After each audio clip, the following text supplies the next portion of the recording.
नमस्कार, न्यूज 18 का digital platform देख रहे हैं आप। मैं हूं आपके साथ दिव्या सिंह। चलिए आपको फटाफट बता देते हैं 5 अंतर्राष्ट्रीय बड़ी खबर। आज की 5 अंतर्राष्ट्रीय बड़ी खबर में सबसे पहले बात पाकिस्तान से जुड़े मुद्दे की करेंगे। पाकिस्तान के पास खाने को पैसे नहीं है, कर्ज का ब्याज चुकाने तक के पैसे नहीं है, खजाने की हालत ठन गोपाल टाइप हो चुकी है, फॉरेक्स रिजर्व खस्ता हाल है, जनता का दम आटा दाल और चावल खरीदने में निकल रहा है।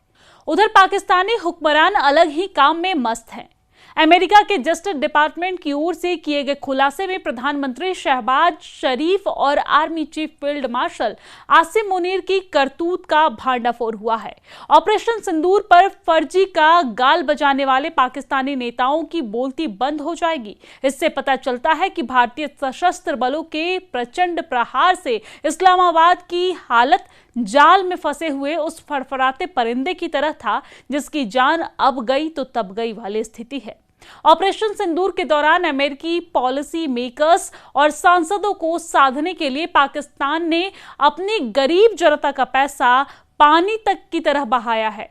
उसने हर महीने 50,000 अमेरिकी डॉलर सिर्फ इसलिए खर्च किए हैं कि पहलगाम टेरर अटैक में खुद को निर्दोष साबित करके उसके खोखले वादे पर अमेरिका भरोसा कर ले। आपको बता दें कि दोनों देश के डीजीएमओ के बीच बातचीत के बाद संघर्ष विराम हुआ था। जानकारी के अनुसार वाशिंगटन में भारत के ऑपरेशन सिंदूर के दौरान और उसके बाद पाकिस्तान ने अमेरिका में अपनी छवि मजबूत करने और भारत के खिलाफ माहौल बनाने के लिए बड़े पैमाने पर लॉबिंग कराई। अमेरिका के डिपार्टमेंट ऑफ जस्टिस में दाखिल दस्तावेजों से पता चलता है कि पाकिस्तान ने नामी और प्रभावशाली लॉबिंग कंपनियों को भारी भरकम रकम देकर अमेरिकी सांसदों, सीनेटरों और नीति निर्धारकों तक अपनी बात पहुंचाने की कोशिश की है। इस खुलासे के अनुसार पाकिस्तान ने वाशिंगटन डीसी की जानी मानी lobbying firm square pattern bogus और अप्रेक्षित नई लेकिन राजनीतिक रूप से मजबूत पकड़ रखने वाली जेवलिन एडवाइजर्स की सेवाएं ली है। इन कंपनियों का काम अमेरिकी कांग्रेस के दोनों सदनों के शीर्ष नेताओं और विदेश नीति से जुड़े अहम सांसदों से संपर्क साधना था।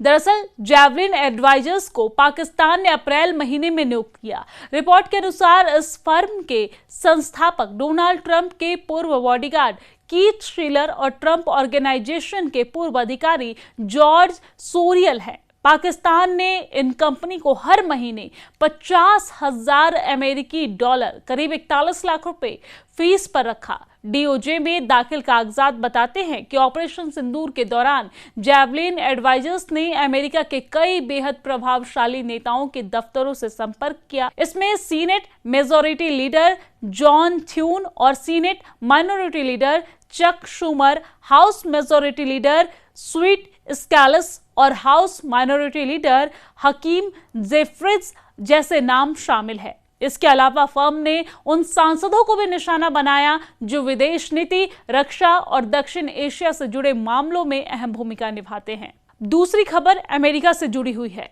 अमेरिका ने 66 अंतर्राष्ट्रीय संगठनों से बाहर निकलने का फैसला किया है। अमेरिकी राष्ट्रपति डोनाल्ड ट्रंप ने गुरुवार को इससे जुड़े राष्ट्रपति मेमोरेंडम पर हस्ताक्षर किए हैं। व्हाइट हाउस ने कहा है कि ये सभी संगठन अमेरिका के राष्ट्रीय हितों और संप्रभुता और आर्थिक प्राथमिकताओं के खिलाफ काम कर रहे थे और इस फैसले के तहत अमेरिका 35 गैर संयुक्त राष्ट्र संगठनों और 31 संयुक्त राष्ट्र से जुड़ी संस्थाओं से हटेगा। इसमें जलवायु परिवर्तन, वैश्विक शासन और वैचारिक एजेंडे से जुड़े कई मंच शामिल है। भारत और फ्रांस के नेतृत्व वाले इंटरनेशनल सोलर अलायंस में भी अमेरिका ने खुद को अलग करने का फैसला किया है। दरअसल आपको जानकारी दे दें कि व्हाइट हाउस की ओर से जारी बयान में कहा गया है कि यह निर्णय अंतर्राष्ट्रीय संगठनों, समझौतों और संधियों की व्यापक समीक्षा के बाद लिया गया है। प्रशासन का मानना है कि इससे कई संस्थाएं अमेरिकी करदाताओं को पैसे का प्रभावी उपयोग नहीं कर रही है और वैश्विक एजेंडों को अमेरिकी प्राथमिकताओं से ऊपर रखती है। बयान में कहा गया है कि इन संगठनों से बाहर निकलने का मकसद अमेरिकी फंडिंग को रोकना और संसाधनों को देश के भीतर बुनियादी ढांचे, राष्ट्रीय सुरक्षा और आर्थिक मजबूती जैसे क्षेत्रों में लगाना है। ये फैसला ट्रंप प्रशासन की अमेरिका फर्स्ट नीति के अनुरूप बनाया गया है। व्हाइट हाउस के अनुसार कई संगठन कट्टर जलवायु नीतियों, वैश्विक शासन और वैचारिक कार्यक्रमों को बढ़ावा देते हैं। जो अमेरिकी संप्रभुता और आर्थिक ताकत के खिलाफ जाते हैं। प्रशासन ने साफ किया है कि अमेरिका अब केवल उन्हीं अंतर्राष्ट्रीय मंचों से जुड़ा रहेगा जो सीधे तौर पर उनके राष्ट्रीय हितों की रक्षा करते हो। ट्रंप प्रशासन ने यह भी दोहराया है कि राष्ट्रपति ट्रंप हमेशा से अमेरिकी संप्रभुता की रक्षा और यह सुनिश्चित करने के पक्ष में रहे हैं कि अंतर्राष्ट्रीय भागीदारी से अमेरिका को ठोस लाभ मिले, न कि सिर्फ वैश्विक प्रतिबद्धताओं का बोझ। इंटरनेशनल सोलर अलायंस की स्थापना 2015 में पेरिस जलवायु सम्मेलन के दौरान भारत और फ्रांस के संयुक्त पहल से हुई थी और इसका मुख्यालय भारत के गुरुग्राम में स्थित है। आपको जानकारी दे दें कि ISA का प्रमुख उद्देश्य उन देशों में सौर ऊर्जा के उपयोग को बढ़ावा देना है जो पूरी तरीके से या आंशिक रूप से कर्क रेखा और मकर रेखा के बीच स्थित है। इसका लक्ष्य सौर ऊर्जा को सस्ती और स्वच्छ और टिकाऊ बनाने के साथ साथ जलवायु परिवर्तन से मुकाबला करना है। इस संगठन के मुख्य लक्ष्यों में सोलर तकनीक की लागत कम करना, निवेश और वित्तीय सुविधाएं जुटाना और सौर परियोजना में तकनीकी सहयोग बढ़ाना तथा वैश्विक स्तर पर सौर ऊर्जा अपनाने को प्रोत्साहित करना शामिल है।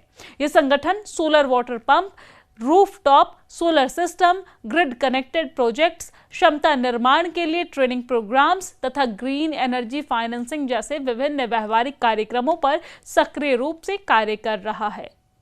और अब तीसरी बड़ी खबर आपको बता देते हैं, जहां पर अमेरिकी राष्ट्रपति डोनाल्ड ट्रंप दुनिया के चौधरी बन चुके हैं। अमेरिका ने पूरी दुनिया में खलबली मचा रखी है।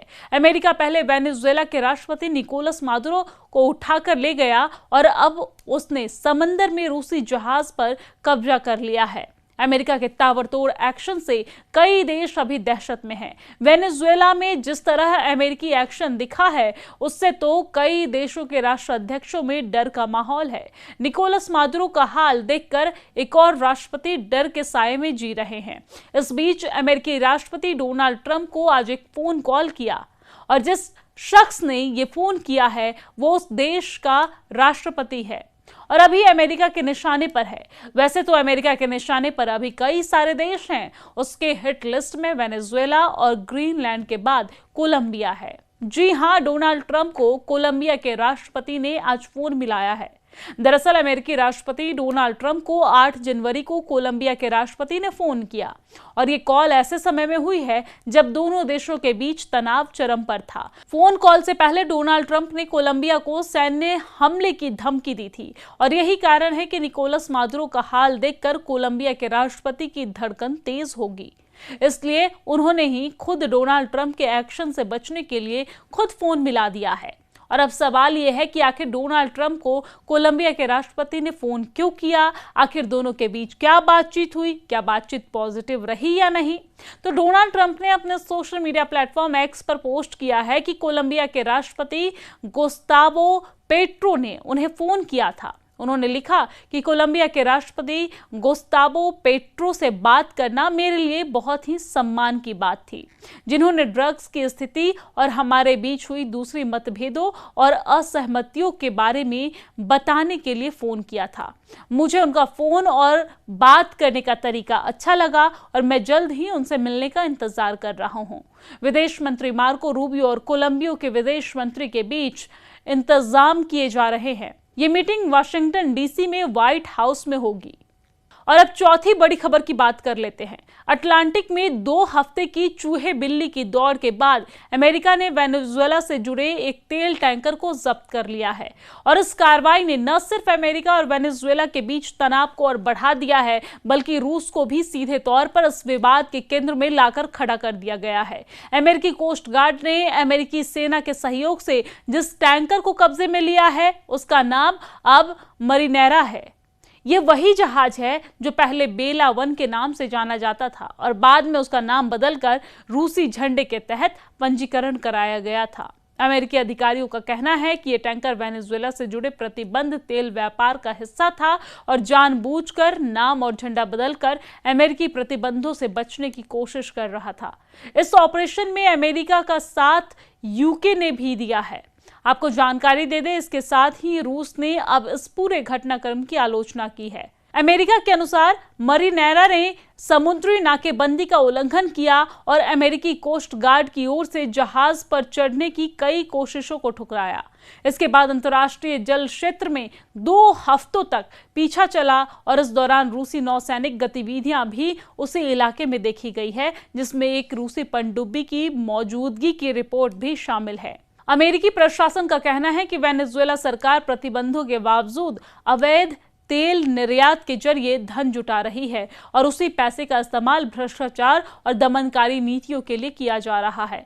और इसी वजह से अमेरिका ने वेनेजुएला के तेल क्षेत्र पर कड़े प्रतिबंध लगाए हैं और समुद्र में सक्रिय तथा कथित डार्क फ्लीट के खिलाफ खुला अभियान चला रहा है।